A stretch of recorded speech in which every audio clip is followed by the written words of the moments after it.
Hello everyone, it's Felicity here. Welcome back to my channel. And yes, just by looking at the title of this video, you would think that it's a clickbait. I use this title not to draw attention to myself, but to draw your attention to the issues that sometimes I come across during a tarot reading session with my clients, and I feel that it's time to bring it up and to show people about the awareness of the issues here in married couples' life. And I believe that there are many more out there who would need to hear about this message. If you know someone who need help, feel free to use this information or to bring awareness into their married life. And so, oftentimes, and at least once every year, I would come across clients who is married but still remain a virgin, so there's no actual sexual activity going on since the day that they got married. And it's really time to bring this issue up. So if you have been brought up in a very religious background, please watch. I'm not saying that the religions really block your sexuality. I think that religion has a role to play in this society, and but if you have certain misunderstanding or misconception about religions, then maybe it can create some kind of blockage. Also, if you are in a culture where arranged marriage is very common in your culture, please watch. Or if you think that sex is dirty, please watch. Or if you feel that an honorable man will not ask for sex, please watch. Or if you think that being spiritual means staying away from sex, then please watch. And there are a lot of reasons to watch this video. So now let's talk about the main concerns about the issues here.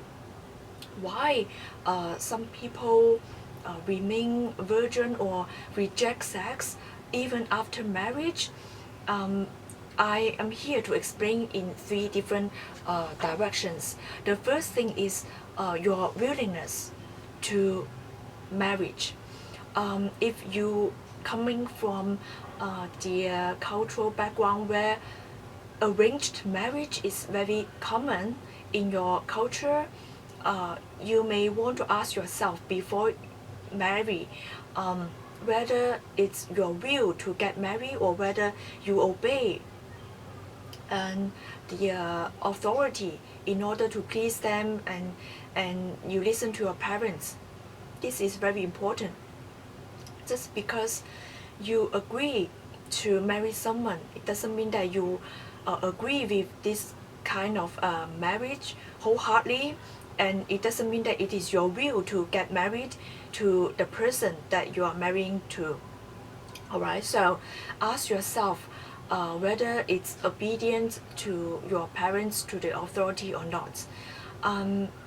If you are able to talk to your parents or to the authority, please talk to them, and hopefully they will understand.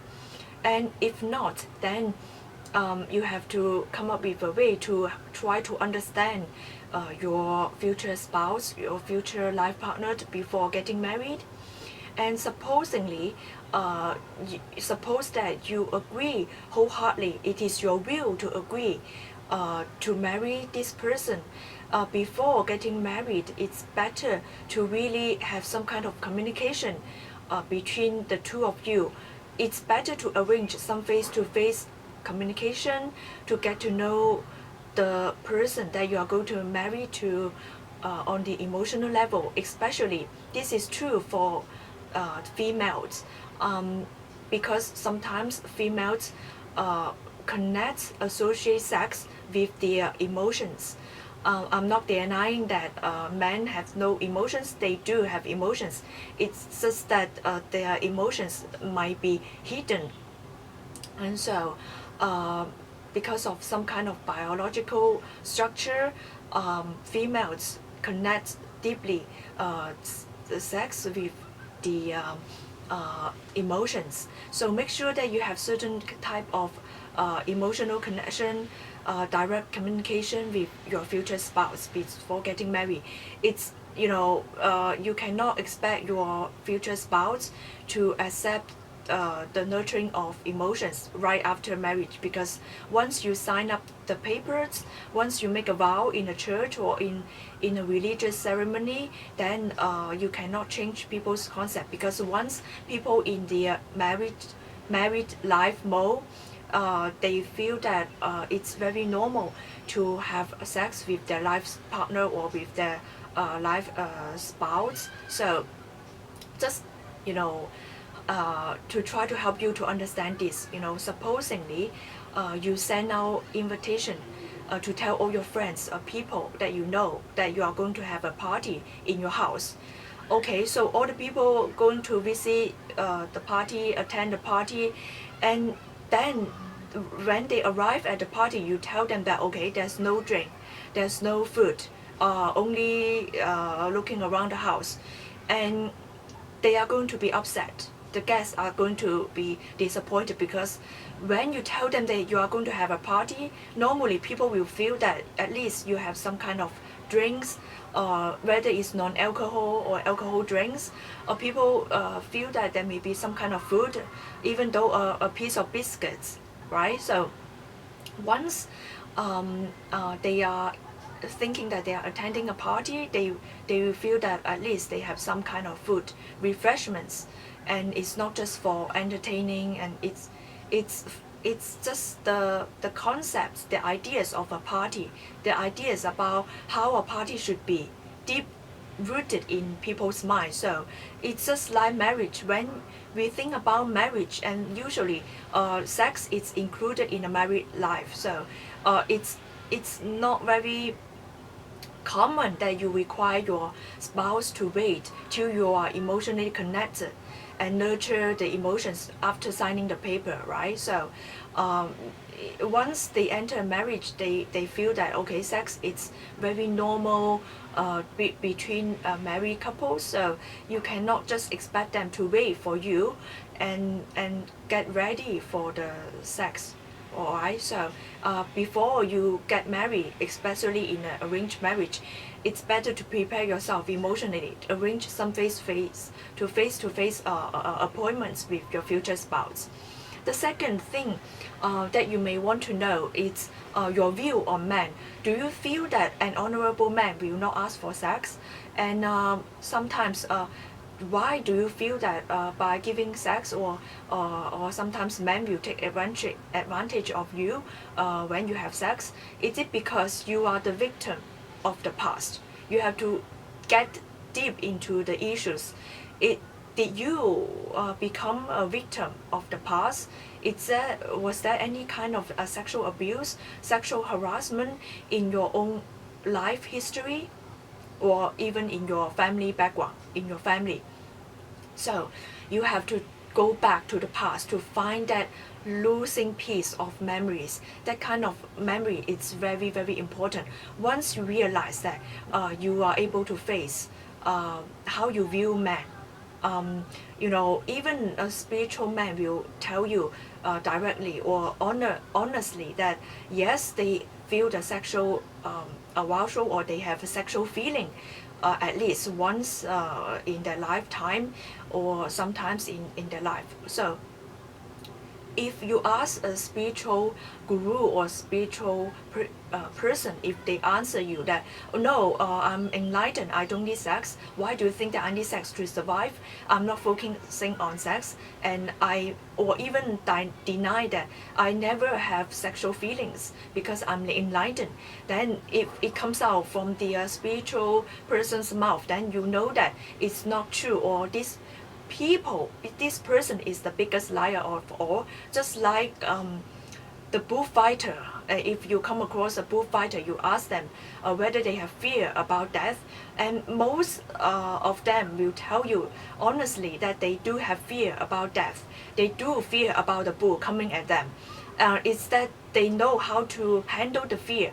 And just like a spiritual person or a very disciplined person, they know how to handle the sexual energy, sexual feeling, and not mess up with the sexual feeling and go to have sex with everyone that they come across with. So it's about how they handle the fear of death, just like a bullfighter, like how a spiritual person handles sexual feeling. So spiritual person and very healthy, honorable man will also ask for sex because it's nature, it's natural. Just like what you see the animals in nature or in the geographic that program, and when you see animals having sex, do you blame them? Do you feel that God will blame the married couple when they have sex? No, right? So it's because it's the process of reproduction, or even if you use sex as enjoyment and then increase the emotional bond between the couple, and it's okay, it's perfectly fine. There's no need to condemn yourself. Just because you enjoy the food, just because you enjoy sex, doesn't mean that you are not spiritual, and doesn't mean that it's dirty or you are not honorable. It doesn't mean that. It just means that you are able to enjoy your life, enjoy sex, enjoy healthy relationship, healthy emotional bond with your spouse.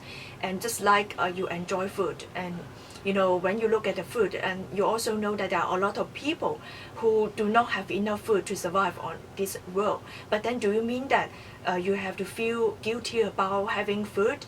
No, it's the reality. It's make up like this.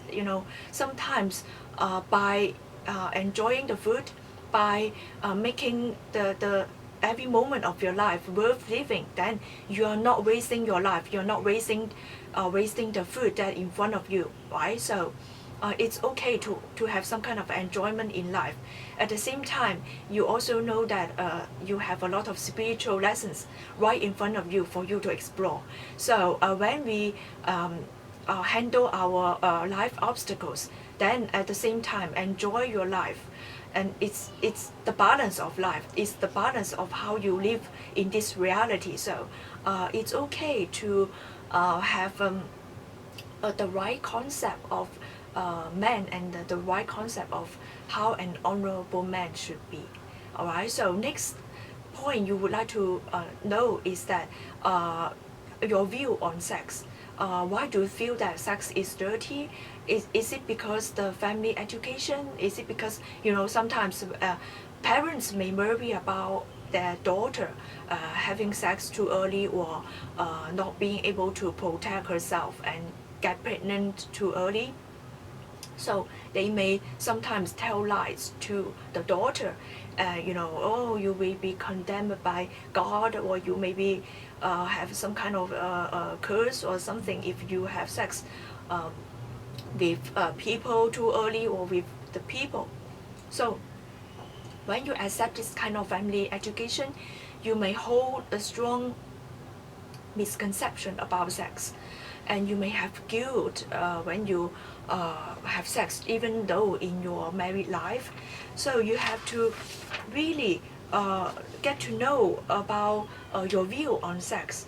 You have to have a very mature view on sex. Just like if you have childish concept about the idea about sex, then you're not able to distinguish between sex between lovers, or the sex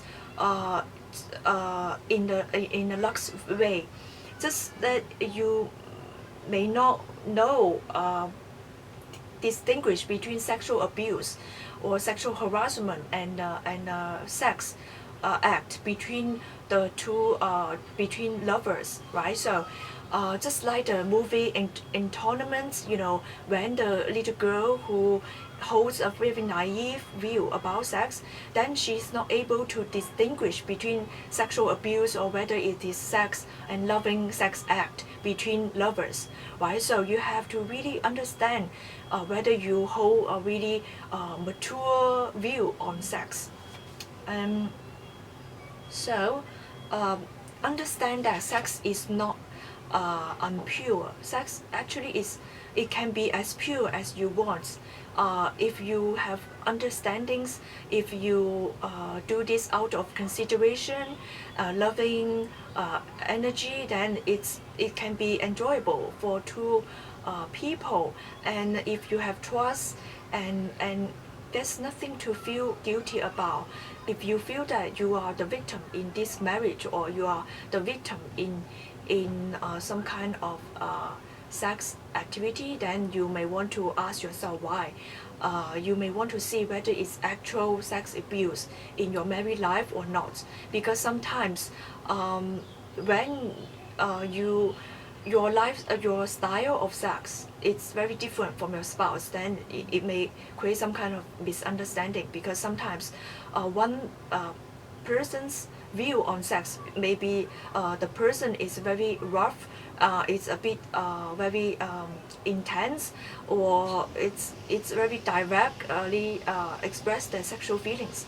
Then the other one prefer gentle touching and prefer the slowly gentle sex. Then it can be comparable. It's not very comparable in a sex activity. So you have to create some kind of communications between the two of you to see what kind of style that you like, what kind of things that you prefer, and it requires a lot of talking and communications to come up with some middle ground, to come up with something that works for both of you. And sometimes you have to understand that when there's the lack of sex activity in a marriage, and sometimes your spouse may be a bit annoyed or frustrated, and please understand this, because sometimes sexual energy is very powerful to handle, and you know your spouse may be handling the frustration mixed with emotion of being rejected and mixed with the sexual energy building up. So maybe that is the why you know, the feeling of being rejected mixed with frustration, mixed with the sexual intention building up, and it can create some kind of you know, very explosive emotions or frustration. Maybe the direct tone, the tone of the words or the tone of the conversation is not very gentle sometimes. So please understand this and try to talk to each other in a very calm manner. This is the thing that I bring up in the married couples life right at the beginning. The one of the married couple reject sex and remain a virgin. And so if you have this kind of issue, please face directly. You can go to find a psychologist, or you can ask a consultation, or you can ask tarot readers about the issue to go deep into the issue.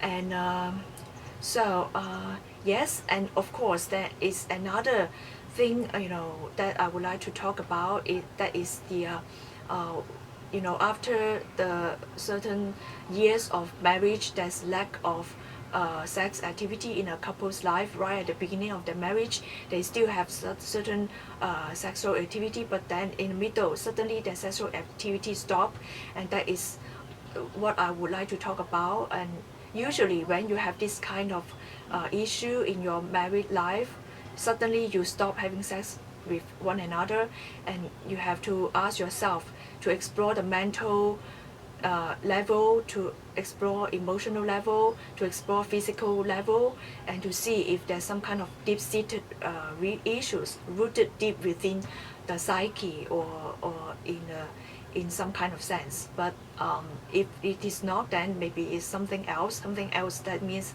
maybe there's some kind of blockage in the in the married life there's some kind of issues in the marriage that you may want to look at, and that's why there's no sex activity going on. So that's what I would like to bring out to you today. I hope that you enjoy the video, enjoy your month, enjoy your life, enjoy your sex life, and hope to see you in the next video. See you, bye.